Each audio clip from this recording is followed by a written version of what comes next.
Começamos a partir de agora o nosso giro semanal de notícias aqui da América Latina e também de todo o mundo. Vamos aos nossos destaques. Brasil vive pior colapso sanitário e hospitalar da história, alerta a Fundação Oswaldo Cruz. Na Venezuela, governo e cidadãos reforçam os cuidados contra a pandemia. A nação já registrou a presença da variante brasileira do novo coronavírus. E da Bolívia, as atualizações sobre a prisão da ex-presidenta de fato Jeanine Áñez por sua participação no golpe de Estado.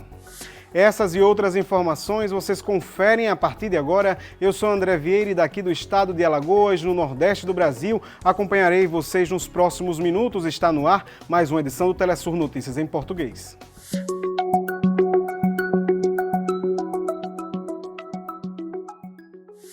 Começamos o nosso jornal de hoje falando sobre o Brasil, porque aqui a situação está muito preocupante. A cada dia o país registra um novo recorde de mortes pela Covid-19. Por aqui a vacinação segue lenta, enquanto o sistema de saúde opera com capacidade esgotada em muitos lugares do país. Segundo a Fundação Oswaldo Cruz, a Fiocruz é o maior colapso sanitário e hospitalar da história do Brasil.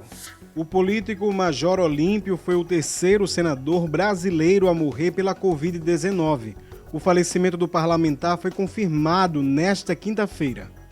Em todo o país, a rede hospitalar opera com bastante pressão. Em um informe divulgado esta semana, a Fiocruz afirmou que 25 das 27 unidades federativas estão com a lotação superior a 80% nas UTIs. Nesta quinta-feira, a Frente Nacional de Prefeitos exigiu do governo de Jair Bolsonaro que tome providências imediatas para suprir a falta de oxigênio e medicamentos para pacientes com Covid-19 que estão entubados. Para saber mais detalhes deste colapso sanitário que vivemos aqui no Brasil, vamos até São Paulo falar com o nosso correspondente, Nátio Lemos. Bem-vindo, Nátio. Olá, a Fundação Oswaldo Cruz alerta que o Brasil atingiu o maior colapso sanitário da sua história. 25 dos 27 estados têm uma ocupação de camas de terapia intensiva acima do 80%. 3.000 mortes em 24 horas por Covid-19 e está previsto que para o final do mês de março, nesse ritmo, o Brasil atinja as 300.000 vidas perdidas por Covid-19. Já as mortes em 24 horas superam as mortes que está registrando os Estados Unidos, o país com maior número de mortes por Covid-19. Nesse contexto, cai o terceiro ministro da Saúde durante a pandemia, sai o general Eduardo Pazuello, entra Marcelo Queiroga, que tem sinalizado que continuará com as diretrizes do presidente Jair Bolsonaro no impedimento às medidas de lockdown. Por outro lado, a Argentina tem um pedido por parte de científicos para fechar as fronteiras com o Brasil para conter o avanço das novas variantes de Covid-19 que se apresentam mais infecciosas. A Venezuela também tem sinalizado que implementará medidas especiais nos estados que estão mais perto com o Brasil. Também nesse contexto, o consórcio de governadores do Nordeste brasileiro tem assinado a compra de 37 milhões de vacinas da Sputnik V para tentar amenizar esta crise sanitária que é a maior da história do Brasil. A Venezuela continua com seu plano para conter a pandemia da Covid-19. Nesta nação foram detectados casos da variante do vírus SARS-CoV-2 proveniente aqui do Brasil. Os detalhes nesta matéria de Madeleine Garcia.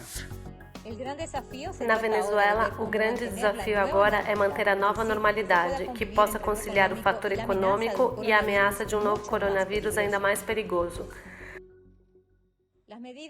As medidas estão estritas e o trabalho é uma parceria entre a comunidade e os diferentes organismos de segurança.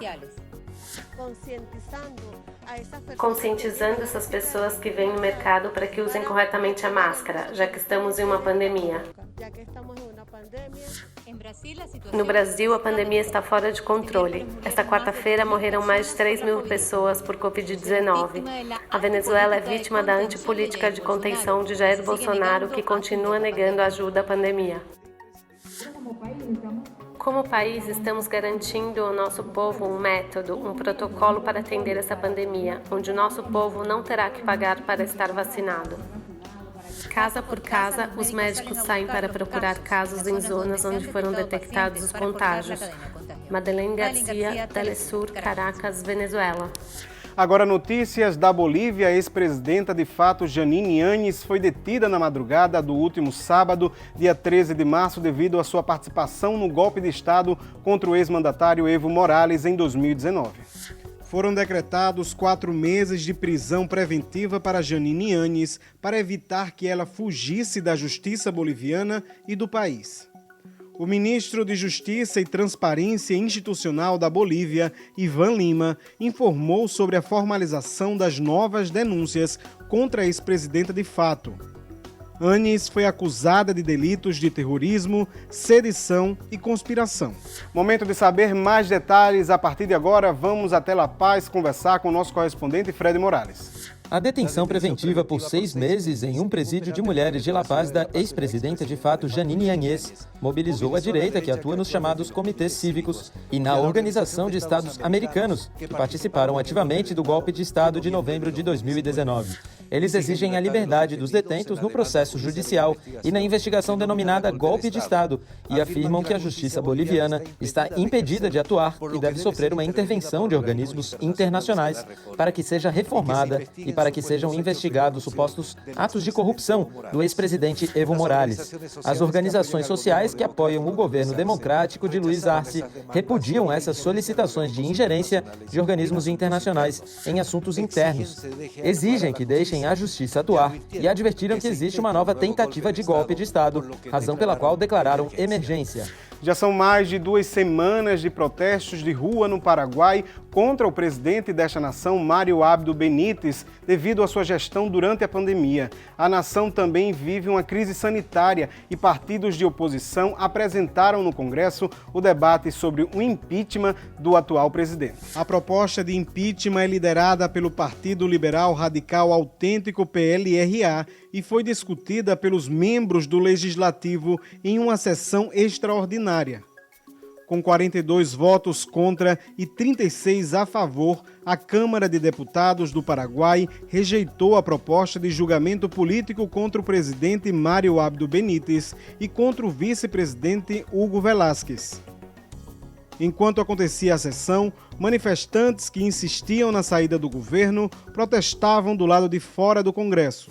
A Defensoria do Povo do Equador publicou um informe da Comissão para a Verdade e Justiça que investigou os graves fatos acontecidos durante os protestos de 2019. A conclusão é que foram cometidos crimes de lesa humanidade e a responsabilidade é do Estado equatoriano. Segundo o informe, o Estado, na representação do presidente Lenín Moreno, violou gravemente os direitos à vida, a integridade física e psicológica, a liberdade pessoal, o direito de liberdade de expressão, entre outros direitos. A comissão foi formada inicialmente por 4 comissionados e recebeu 519 relatos, sendo que 249 deles relataram violações aos direitos humanos. O informe também recomendou reparações às vítimas e um conjunto de ações que o Estado deve tomar para garantir a não repetição de atos apontados como graves violações aos direitos humanos. Familiares dos 16 migrantes da Guatemala assassinados em Tamaulipas, no México, que foram repatriados na sexta-feira, enterraram seus parentes no sábado. Um momento de dor, mas também momento de pedidos de justiça. A cerimônia aconteceu em um estádio municipal em São Marcos. A chacina aconteceu na zona fronteiriça com os Estados Unidos, quando moradores alertaram as autoridades sobre a existência de 2 carros incendiados, com 19 corpos em seu interior, entre eles 16 guatemaltecos. O massacre acontece no marco do enfrentamento entre grupos criminosos organizados que operam no norte do México. 12 agentes respondem por homicídio, abuso de autoridade e depoimento falso no México. No Haiti, os protestos de policiais na capital do país deixaram pelo menos 3 mortos e vários feridos durante a última jornada de mobilização, que também exigiu a renúncia do diretor da instituição, Leon Charles. A conhecida facção policial Phantom 509 e ativistas bloquearam as estradas, montaram barricadas com fogo e responsabilizaram o diretor Leon Charles pelo fracasso da operação antiquadrilhas em um dos bairros mais empobrecidos da cidade e que vive sob o domínio de grupos armados. A Secretaria de Comunicação do Estado fez um chamado à serenidade e moderação da população e anunciou que as autoridades trabalham para recuperar os corpos dos policiais mortos na última sexta-feira. A pandemia do novo coronavírus continua e 2,7 milhões de pessoas morreram devido à Covid-19 e o número de casos confirmados supera os 120 milhões de cidadãos. Estados Unidos, Brasil e Índia continuam como os países mais golpeados pela doença.